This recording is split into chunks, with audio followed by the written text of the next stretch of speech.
Corkscrew at Silverwood is one of the most historically significant roller coasters of all time. Corkscrew is the first modern looping coaster. Without this ride, we may not have the hundreds of inverting coasters that followed. But how does the on-ride experience hold up? I will discuss that in this review. Corkscrew was not the first coaster to actually invert though. That honor goes to a series of rides built in the 1800s. But these coasters were highly flawed. The Flip-Flap Railway at Coney Island featured a perfectly circular loop, leading to high positive g-forces. The Loop-the-Loop at Coney Island was more comfortable, as the loop was slightly oval-shaped, but it had putrid capacity as it could only handle one car at a time, accommodating just 48 riders per hour. The industry would go decades until the inverting coaster was revived in the 1970s. Aerodynamics was a revolutionary ride manufacturer. In 1959, they opened the first roller coaster with tubular steel track and the Matterhorn bobsleds at Disneyland. A decade later, they decided to bring back the inversion. Rather than going with a vertical loop, they developed the corkscrew. They erected a successful prototype at their manufacturing facility in California. The ride would stand roughly 70 feet or 22 meters tall, and it would feature not one, but two corkscrews back to back. The Knott's family visited the Arrow facility, and they rode this exciting new coaster. They were so impressed that they purchased the prototype and had it reassembled at Knott's Berry Farm for the 1975 season. It would open as the Roaring Twenties Corkscrew. Arrow would build 3 other corkscrew coasters that very year, but the one at Knott's had the distinction of opening first. Arrow would go on to build roughly a dozen clones of the original corkscrew coaster.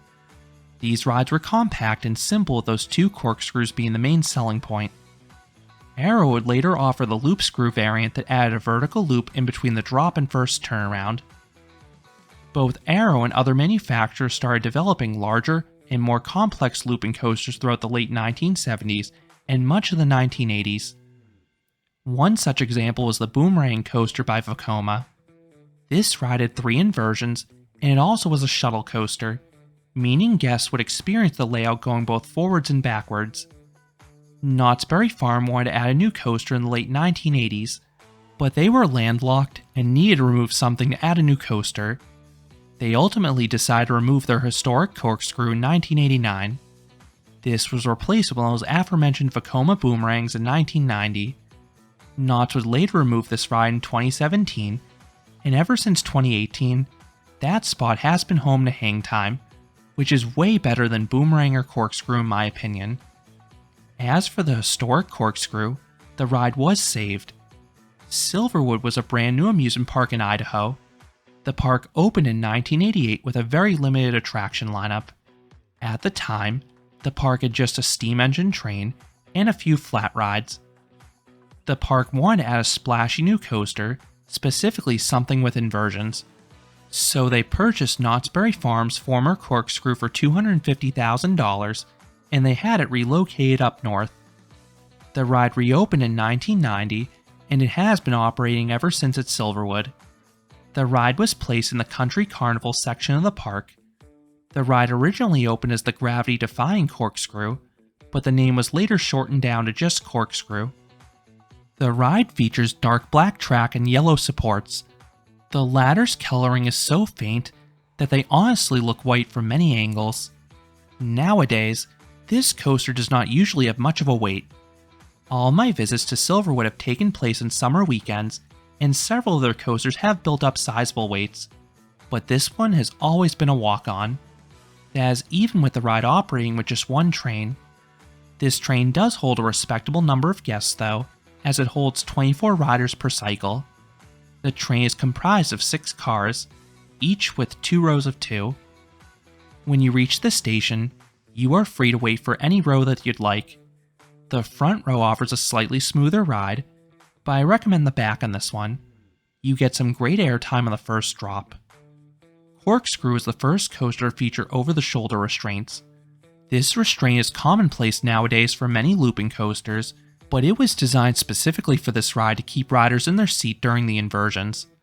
This type of harness usually has grab bars for guests to hold onto, but this one doesn't have any, so you just have to hold onto the harness itself if you want to hold on. Comfort can be an issue with this ride depending on your body dimensions. These trains are snug. The very back of each car is limited legroom. Then every seat has limited elbow room. Your arms will be squished in tight on this ride. Then smaller guests will be susceptible to headbanging if their ears are trapped between the harness. Fortunately, I am tall enough that my head clears the top of the restraint. Most Arrow Corkscrews start with a small dip followed by a flat turn. The prototype is a bit different here. This one incorporates the small dip into that initial turn. Both are equally as mild, but it is a neat little quirk with this one. You then ascend the lift hill, hearing the glorious clickety-clack of Arrow's anti-rollback device. Rather than being a fluid climb, the train is rhythmically jerked forwards the whole way up, so your body will rock back and forth during this point. Once at the top, you have a small dip. Then you round a slow bank turn high in the air. With the limited speed, your body will helplessly dangle sideways a bit here. You then navigate the best part of the ride, the first drop. This drop is punchy in the back row. Because the front of the train is already at the bottom as you're cresting the drop, you get an aggressive jolt of ejector airtime in that back car. The landing can be a bit harsh though. The seats have minimal padding, and the valley is bumpy, which is not the most ideal combination, but the airtime is still worth it in my opinion. Next is a right-hand turn around the station. It is light on the forces, but it is another bumpy element, so you'll want to watch your head here.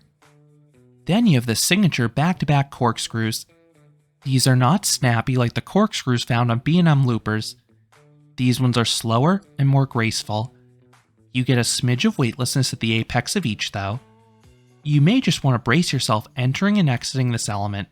It is possible to hit your head there. You then have a 180-degree turn. This is slow and forgettable. You then loudly come to a stop on the brakes, and then you return to the station, ending the experience.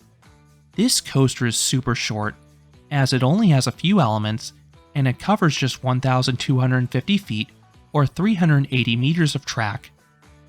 The biggest con with this ride is the smoothness. Arrow loopers don't usually excel in this area. The valleys and directional changes in this ride in particular are mostly bumpy. I know this has been the first looping coaster for many kids in Idaho, but I think Stunt Pilot is now a better option. That coaster is admittedly wilder, but it is exponentially smoother. So what would I rate the Corkscrew? Eliminating the historical aspect, this ride gets a 3 out of 10. The first drop is great, but the other parts are not the best, especially when you factor in the bumpiness. There are a lot of old school coasters that have aged well, but this honestly isn't one of them. This is an attraction you appreciate more for the contributions to the industry rather than its current on-ride experience. Corkscrew was a trailblazer. This ride is a piece of history that paved the way for larger looping coasters we can now find across the globe. Without this ride, who knows what would have happened. So those are my thoughts on Corkscrew at Silverwood. What are your thoughts on this classic looping coaster? Let me know down in the comments. If you enjoyed this review, I would appreciate it if you gave this video a like, and you consider subscribing, because there'll be a lot more roller coaster and amusement park videos here at Canopy Coaster. Thanks for watching.